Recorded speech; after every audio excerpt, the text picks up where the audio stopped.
আমরা দেখেছি নরেন্দ্র মোদীজিকে যে তিনি আমাদের সনাতনীদের 500 বছরের লড়াই শেষে সুপ্রিম কোর্টের রায়ে অযোধ্যার রাম মন্দির জনগণের কাছে উৎসর্গকৃত করেছেন এবং যে মন্দির নির্মাণ কোনো সরকারি অর্থে হয়নি, গোটা পৃথিবীর হিন্দুরা তাদের সাধ্যমতো নিধি দিয়েছেন। বিশ্ব হিন্দু পরিষদ সে নিধি সংগ্রহ করে সে মন্দির নির্মাণ করেছেন।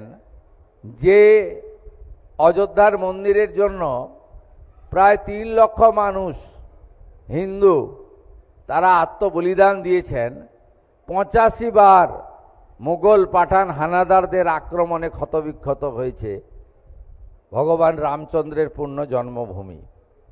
আপনারা বিশ্বাস রাখুন যে সরকার আপনারা তৈরি করে দিয়েছেন, এই সরকার বহুজন সুখায় বহুজন হিতায় যেমন তার কর্তব্যের মধ্যে থাকবে,